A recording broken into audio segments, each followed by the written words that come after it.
Beberapa waktu lalu sengkarut sengketa antara Indonesia dan Australia terkait Pulau Pasir aka Ashmore Reef di selatan Nusa Tenggara Timur, NTT, kembali menyita atensi. Hal itu terjadi setelah pemegang Mandat Hak Ulayat Masyarakat Adat Timur, Rote, Sabu, dan Alor di Laut Timur, Ferdi Tanoni, mengancam akan menuntut Canberra soal klaim atas pulau tersebut yang selama ini dianggap Australia sebagai wilayahnya. Alhasil bahasan sengketa tersebut memancing rasa nasionalisme warga plus 62 di sosmed yang dikenal solid melakukan invasi di dunia maya yang memang harus diakui kehebatannya dibanding dengan negeri kangguru sekalipun. Bagaimana bandingan militer antara kedua negara tetangga yang tergabung dalam anggota G20 tersebut?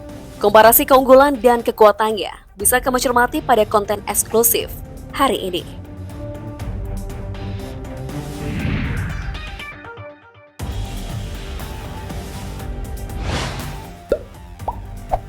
Pada data situs pemeringkat militer dunia, yakni Global Firepower rilisan tahun 2022, skor indeks kekuatan dimiliki Indonesia berada di angka 0,2251, dengan skala skor sempurna adalah 0,00. Angka tadi mengantarkan Indonesia nangkring di posisi ke-15 di antara 142 negara yang turut mendapatkan pemeringkatan. Sementara Australia sendiri bertengger 2 peringkat di bawah Indonesia, yakni di peringkat 17 dengan skor 0,2377.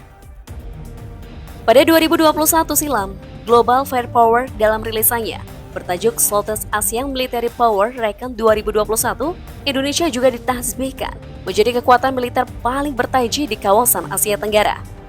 Beda lagi dengan situs Lowy Institute, lewat versi Asia Power Index, Lowy memposisikan Indonesia sebagai negara berkekuatan menengah pada 2021 silam. Secara khusus, kekuatan militer Indonesia ada di peringkat ke-13 dengan skor 14,8. Sementara Australia berada di peringkat ke-8 dengan poin mencapai 25,6. Secara keseluruhan, skor komprehensif yang diperoleh Indonesia tercatat sebesar 19,4, menempatkannya di urutan ke-9 dari 26 negara yang dinilai. Adapun Australia masuk 6 besar dengan skor mencapai 30,8. Secara umum, Lowy Institute mengukur suatu negara melalui 8 aspek, antara lain kapabilitas ekonomi, kekuatan militer, ketahanan, sumber daya masa depan, pengaruh diplomatik, jejaring keamanan, pengaruh budaya, dan relasi ekonomi.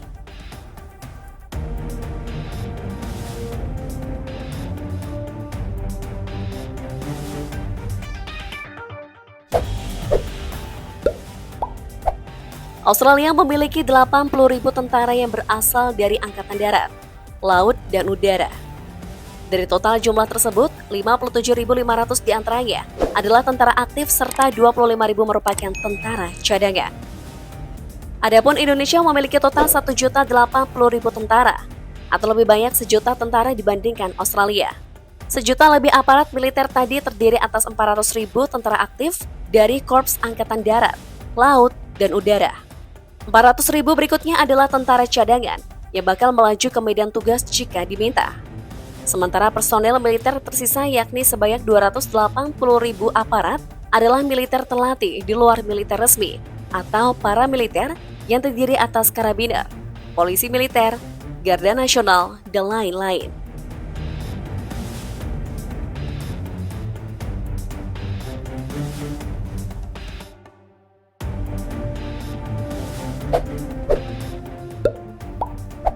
Boleh saja Australia kalah jauh dari segi jumlah personel, tapi dari segi peralatan perang, salah satu negara maju di dunia itu punya sejumlah senjata andalan berkaliber terbaru dan tercanggih.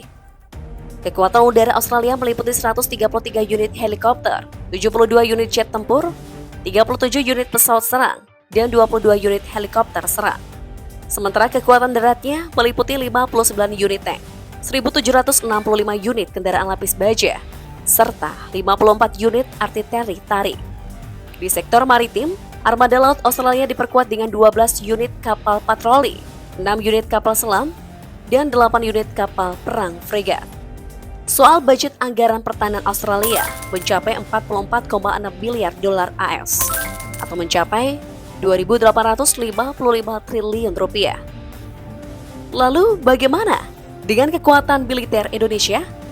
Indonesia mempunyai kekuatan darat yang mencakup helikopter 172 unit, jet tempur 41 unit, pesawat serang 23 unit, helikopter serang 15 unit, pesawat latih 126 unit, dan pesawat angkut 66 unit. Sementara untuk kekuatan darat, Indonesia memiliki tank 314 unit, kendaraan lapis baja 1444 unit, artileri tarik 413 unit, dan artileri gerak 153 unit. Adapun kekuatan laut Indonesia antara lain kapal patroli 181 unit, kapal selam 4 unit, kapal perang fregat 7 unit, dan corvette 24 unit. Anggaran pertahanan Indonesia menurut data Global Firepower mencapai 9,3 miliar dolar AS, setara sekitar 143 triliun rupiah atau 151 triliun berdasarkan catatan situs DPR RI.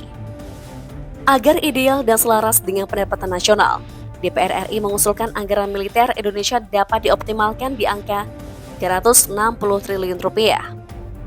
Nah, soal anggaran, kita kalah jauh nih guys, dari Australia.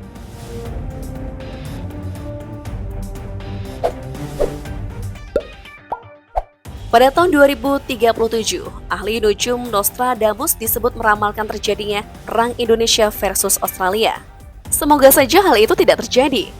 Tapi jika pun terjadi, dua negara ini tentu secara politik dan militer tidak akan maju satu persatu. Masing-masing tentu akan dibantu oleh sejumlah sekutunya. Dari segi kerjasama militer, Australia adalah mitra dari NATO, Atlantic Treaty Organization, atau aliansi politik dan militer internasional bidang keamanan yang terdiri dari negara-negara dari Amerika Utara dan Eropa. NATO hingga kini terdiri dari 30 negara anggota dan 20 negara mitra. Secara lebih khusus dan signifikan pada 2021 lalu, Amerika, Inggris, dan Australia telah membentuk Aliansi Keamanan Indo-Pasifik. Kemitraan tersebut akan memungkinkan tiga negara untuk saling berbagi teknologi guna meningkatkan kemampuan pertahanan, keamanan cyber, kecerdasan buatan, dan sistem keamanan bawah laut. Sebelumnya, Australia juga bergabung dalam kelompok QUAD, Quadrilateral Security Dialogue, atau Dialog Keamanan Segi Empat. Anggota QUAD secara eksklusif terdiri atas 4 negara besar. Selain Australia, ada juga Amerika Serikat, Jepang, dan India. Secara absurd, kekuatan militer sekutu Australia tadi berada dalam level ultra, namun menjadi sekutu dan maju dalam medan perang tidak semudah di atas kertas. Sebagian besar tergantung dari siapa lawan yang dihadapi. Lalu bagaimana dengan Indonesia? Secara politis, Indonesia adalah negara paling berpengaruh di Asia Tenggara yang tergabung dalam anggota ASEAN.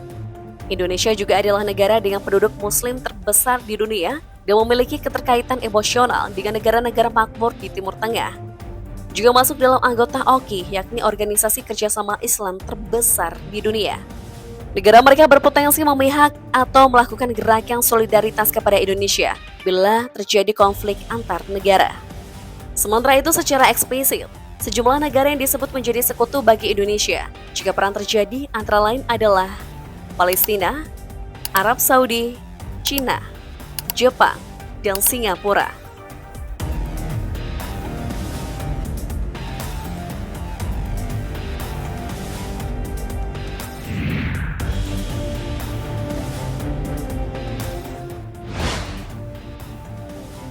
Terkait sengketa Pulau Pasir, apakah akan memicu konflik hingga perang di antara kedua negara tetangga ini?